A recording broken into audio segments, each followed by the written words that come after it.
Good morning, everyone.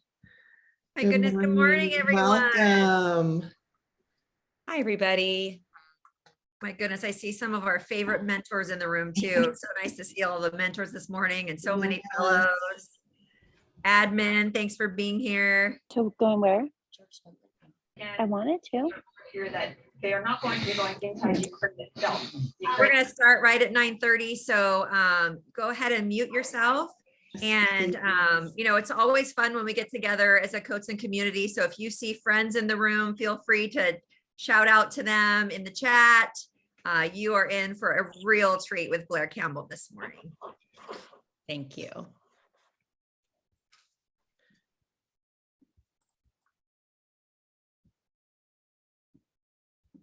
We will be sharing the link to these slides towards the end of the presentation, so you have access to all that I go over today too, everyone.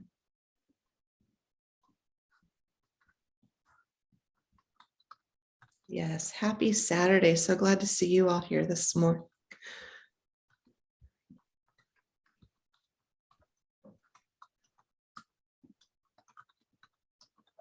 All right, good morning, everybody. It is 9:30. We are going to get started right away so Blair has time. Welcome, my name is Georgina Tanaka. I am one of the PTN facilitators from Downey, and I would like to introduce to you our speaker, Blair Campbell. She will be sharing her snapshot presentation titled Blend, Balanced Literacy, Elevated with Noteworthy Diverse Books. I will be collecting, questions. I'll be monitoring the chat and collecting those questions. At about 2 minutes, I'll give Blair a 2-minute warning, but I'll also drop a link to Blair's presentation in the chat, so you all will have access to that. And so that way you also know the presentation is being recorded so that it will be on the Cotsen website at a later date. So giving Blair as much time as possible, I want to introduce to you and welcome Blair Campbell. Thank you, Georgina. Hi, everybody. I'm Blair. I'm a first grade teacher at Beechwood School in Fullerton School District, and I'm so happy to have you here to talk about some diverse books and some of my favorites. So get your cup of coffee or tea. I hope you feel ready to like cozy up with a good book, because that's how I feel when I talk about all of these books. It's a passion of mine. Just reading books to the students. It's my favorite time of day, read aloud, and being able to learn about students and their backgrounds and their families. So that's kind of why I came up with this concept. You know, we all have to teach language arts, and part of our program is phonics, reading, writing. But to me, having the voice, choice, and diverse literature sort of weaved through it is really the liquid of that smoothie that is so necessary when we teach balanced literacy. One of the first books that I read to my class on the first day of school for the last few years has been All Are Welcome. And on the book jacket, if you purchase this book, there's a poster that looks like this, where there's a bunch of different students there. And I tell the students as I'm reading, you know, you are actually in this book, so I want you to find yourself. And I'll put the poster up on my door, and the students love to go look over there. But I have the students do a little art project where they're doing a self-portrait after that. And this year, actually, in particular, my one student here, Brahm, who wears a Sikh, he was just mesmerized to see himself in a book. I remember him walking over to the poster and like pointing like, oh, wow, like that's me right here. And, you know, being able to give students a sense of belonging as soon as they enter my classroom and let them know that we're all different and we're all so special is such an important part of feeling comfortable in the classroom and feeling seen. And I want everyone to feel seen and cared about and heard. It can be very overwhelming, though, teaching all the aspects of reading and writing and phonics and phonemic awareness, and the standards just feel like they're never ending. Like, how am I going to get through all of it? So this is just sort of a snapshot of 1 week of some of the standards that I was, you know, teaching. I'm teaching contractions and words that have the same ending with the letter Y, teaching them new snap words. And then in reading, we're focused on nonfiction books. and writing informational writing pieces and learning about how to hook your reader and drafting a chapter with facts and details. And it's so much, but finding a few great books to teach through this rather than a worksheet or, a dull basal text can really make a huge difference. This is a fabulous book. It's called I Am Enough by Grace Byers. And I read this book out loud to the students, and I had them do a little scavenger hunt to look for the contractions. And then we had a grand conversation about it at a later date where I reread the book, and, we were discussing some of the phrases in the story and the mood and feelings that can come with the story and what authors try to portray. Another great book, Sisters and Champions, which is the life of Venus and Serena Williams, using that to teach sequence and showing them how it's, beginning, middle, ends isn't just from fiction, but also from people's lives. So I teach with the units of study. These cards right here were part of the session that I did on contractions. And then I used the book, I Am Enough, to teach through it. So I'll give you a little snapshot in my classroom. All right, so how did matching up the contractions go over here? Notice that has not might be missing a contraction. It's supposed to go with has not. So students are working in rug clubs, putting these contractions together and then applying it with a page of this book. Let me just go to the beginning here. And be everything I can. Like the champ, I'm here to fight. Like the heart, I'm here to love.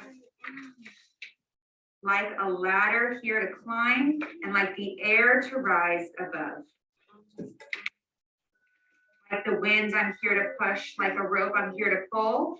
Like the rain, I'm here to pour and drip and fall until I'm full. Like the moon, I'm here to dream. Like the student, here to learn. Like the water, here to swell. Like the fire, here to burn. Wow. You notice that is a rhyming book too? You notice some of the rhyming words? Like the winner, I'm here to win. And if I don't, get up again. Did you see another contraction? Let me zoom in here. Let's see. Shout it out if you know it. Can you turn and talk to your partner? What is don't made out of? What are the 2 words? So just giving students an opportunity to read different types of books and be able to still hit those phonics lessons and look at language and words is so valuable. And then this is actually a grand conversation for a different book that I read called We Move Together. And I give the students some sentence stems so they know how to, discuss a book. So we circle up for grand conversations on the rug. And it's all about, using text and having students sort of think about it in their way. And so it's a lot of listening for me and students listening and responding to one another in respectful ways. Sometimes when we're together, we get stopped in our tracks. Like when all the fun and flavors of ice cream are just one step out of reach. All right, first graders, I want you to notice on this page, if there's something interesting that's happening here, but maybe the author wants us to pay close attention to. I'm going to read it one more time. So on this page, this is actually a book that talks a lot about disabilities. And on this page, this woman is in a wheelchair and there's a step to get up into the ice cream shop and she's unable to get up there. And so rather than me telling the students what I want them to notice, I'm asking them, what do you notice? And giving them options to speak up and share their thoughts. Go ahead, Janet. I wonder something. Yeah, what do you wonder? About this book. I saw something that is really weird. What did you see? Every page, I saw someone in a wheelchair. Oh. Every page, I saw someone in a wheelchair. I wonder why the author would put illustrations of people in wheelchairs in this book? I think that because this book is about a lot of different people that people laugh at those people a lot because they're different from us. But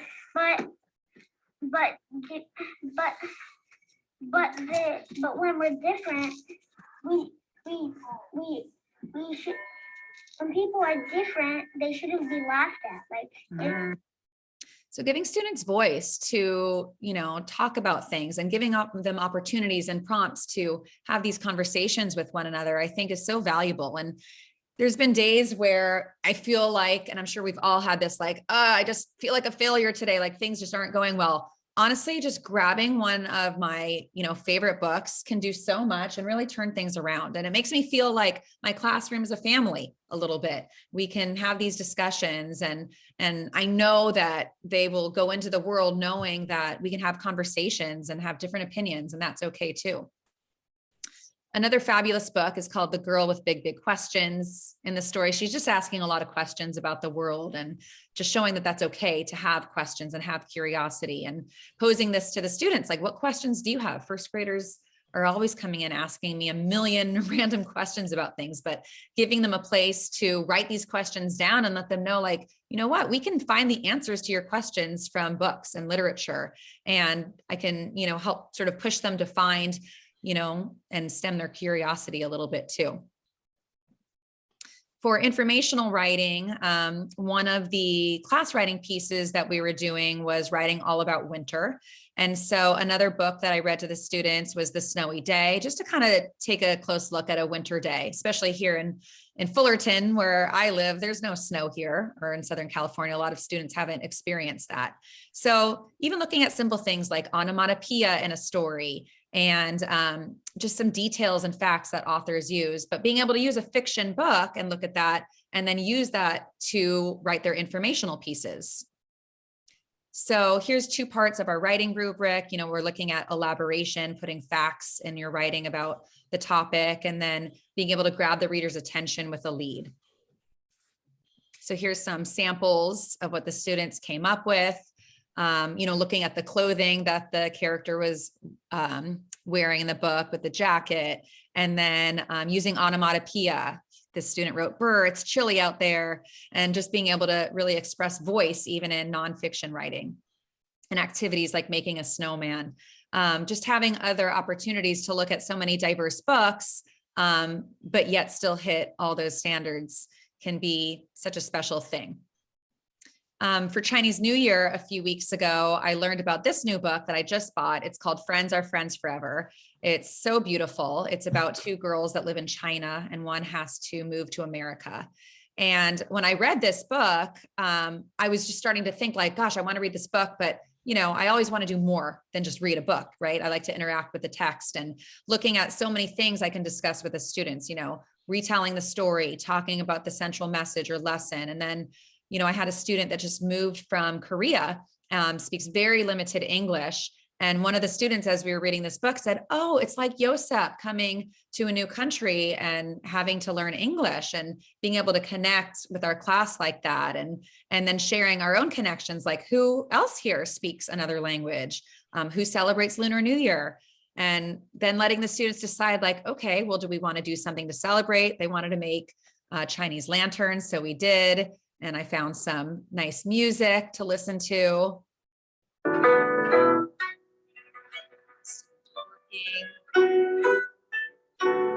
I think it just sets the tone and shows students there's different cultures. We're in such a small little place here, and I want them to think outside their bubble of Orange County and know there's so much out there and there's so much more people that we can learn about and respect. And then I took a page out of this book because we were just finishing up our phonics unit called From Tip to Tail, where we're kind of looking across the whole word and looking at all different parts of the language and words. So being able to actually, this whole chart students created. So I just asked them, okay, here's one page. What do you notice? So noticing different snap words that we've been practicing, noticing the vowel team EA in STEAM, being able to see the common ending ing, and they're circling it with their partner and saying, oh, dumplings. Well, that's great. I love that we're looking at, new words that some students are familiar with and some students aren't. But being able to, really interweave everything and blend it together. And just knowing that it's okay to make changes. In first grade, there's been a tradition at my school where students make reindeer sweatshirts and they sing all these Christmas songs right before the winter holidays to the school. And I love that tradition, but I grew up Jewish and I always felt very left out when it came to the holiday times. I was asked to make ornaments that were maybe Hanukkah ones. The teacher would try her best, but I always felt like an outlier and like I didn't belong. And being able to read books about holidays around the world with my students and let them know, like, there's more than just Christmas. Other people celebrate different things. And we incorporated a new song into the holiday performance. Christmas. Some of us celebrate Hanukkah. Some of us celebrate Ramadan. Some of us celebrate Kwanzaa.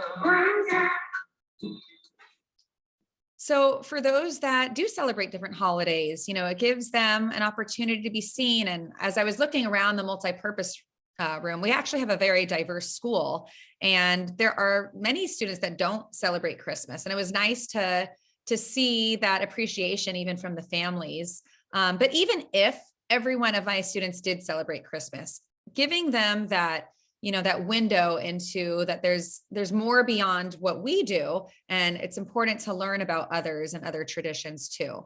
As the students were singing this year, I turned to my teaching partner and like both of us had tears in our eyes because we just felt like we did something right. It was really special. And of all the songs that the students were singing, this one for some reason just hit really hard for me, and just made me really proud of them and happy that we were, putting this into the world.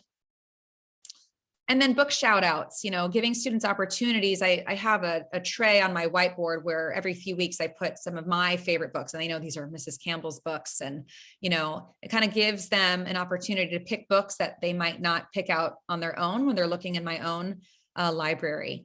And then allowing them to do a shout out with their partner and share with the class, what did you think about this book? What did you like about it? Would you recommend it to others? And again, giving them voice with these stories.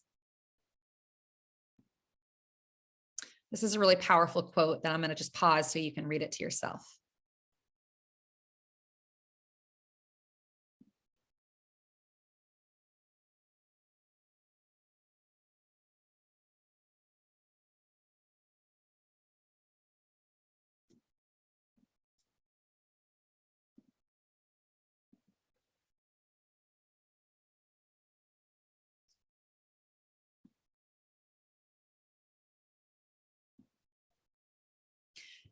So giving students not only windows to learn about others, but mirrors to see themselves in the books that they're reading is such a powerful thing, and is, I think, just so important for students to be able to see themselves in books.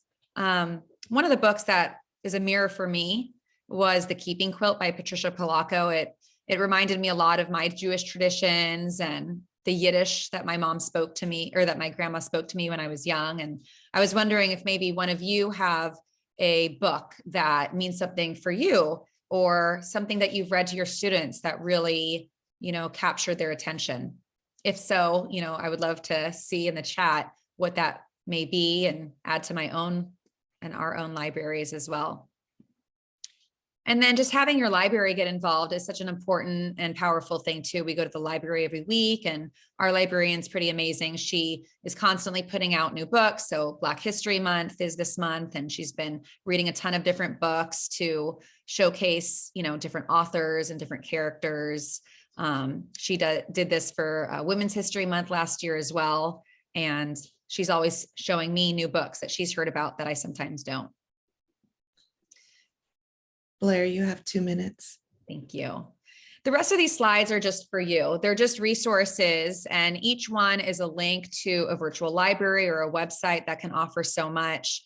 It's definitely a bit of a rabbit hole learning, and learning about new books, but maybe just stick with one at a time. This one's great. It goes beyond Dr. Seuss. It's Read Across America, which is next week. But it talks about the different regions of America and shows different cultures and different types of people. Multicultural books. Again, there are all links on each of these.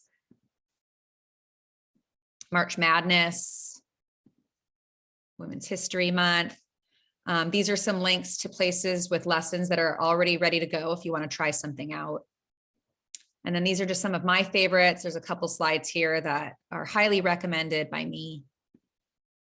And some people to follow, although this is another little bit of a rabbit hole, some people I like to follow on Facebook that are always talking about books. And I think I have a problem, actually. I buy way too many books, and I know a lot of teachers do, but I guess it's a good problem to have. I just run out of space. And then at the very least, just a place to begin, you can look at whatever the Heritage Month is for that month and have a focus with your classroom and start to audit your own classroom library, making sure that people are represented in the books that you share with your students. So here's the link to the presentation. Georgina, if you don't mind putting that in the chat, and my email, if you have any questions or feedback, I'd love to be here to support any of you. And I encourage you to kind of just spread your wings and bring more books in there and open up the universe to the students. There's so much out there, and there's so much we can do to make them feel good and seen. Thank you so much for being here today. Yes, thank you all for being here today. And thank you, Blair, for sharing your expertise and your knowledge on the literacy and diversity. We are going to be closing the Zoom room. And if you could head on back to the program for the second part of Mike Lawrence's keynote presentation. But once again, thank you, Blair, for the wonderful presentation. Thank you. Have a great conference, everyone. Have a great rest of your day. Thanks so much, Blair. Enjoy the conference, everyone. We'll see you at the keynote.